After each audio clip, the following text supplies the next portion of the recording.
Other genre, famous speech oration. Hamlet soliloquy from Act 2, Scene 2.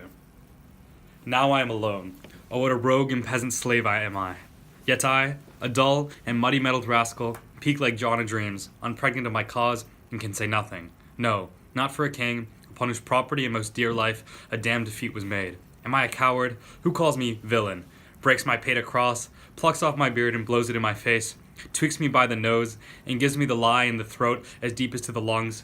Who does me this? Ha! Swounds, I shall take it. For it cannot be, but I am pigeon-livered and lack gall to make oppression bitter. Or hear this, I should have fatted all the region kites with this slave's offal. Bloody body villain, remorseless, treacherous, lecherous, kindless villain. O vengeance, why, what an ass am I?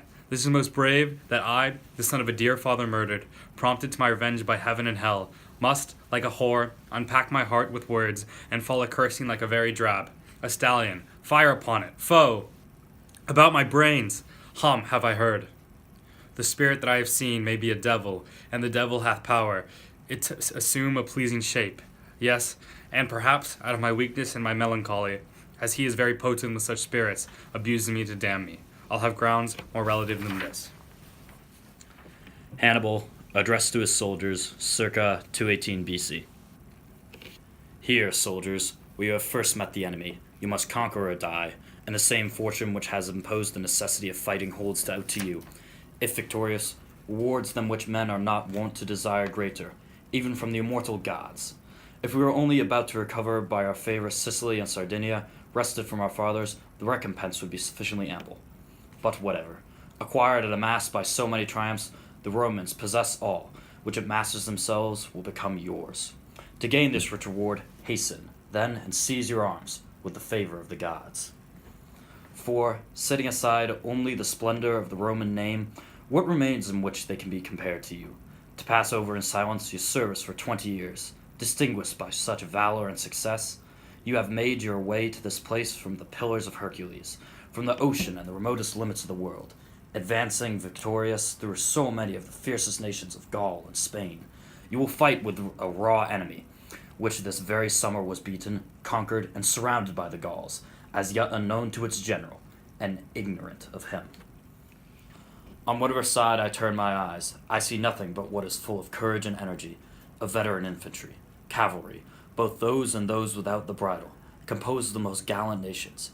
You, our most faithful and valiant allies, you Carthaginians, who are about to fight as well for the sake of your country as the justest resentment. We are the assailants in the war, and descended to Italy with hostile standards, about to engage so much more boldly and bravely than the foe, as the confidence and courage of the assailants are greater than those of him who is defensive. Besides suffering, injury, and dignity inflame and excite our minds, they first demanded me, your leader, for punishment. And then all of you who had laid siege to Saguntum, and have we been given up, they would have visited us with the severest tortures. President John F. Kennedy, Inaugural Address, 1961. The world is very different now, for man holds in his mortal hands the power to abolish all forms of human poverty and all forms of human life. And yet the same revolutionary beliefs for which our forebears fought are still at issue around the globe. The belief that the rights of man come not from the generosity of the state, but from the hand of God. We dare not forget today that we are the heirs of that first revolution.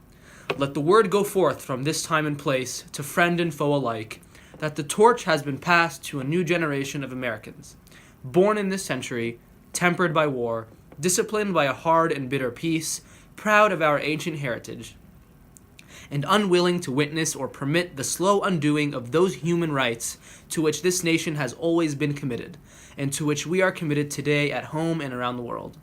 Let every nation know, whether it wishes us well or ill, that we shall pay any price, bear any burden, meet any hardship, support any friend, oppose any foe to assure the survival and the success of liberty.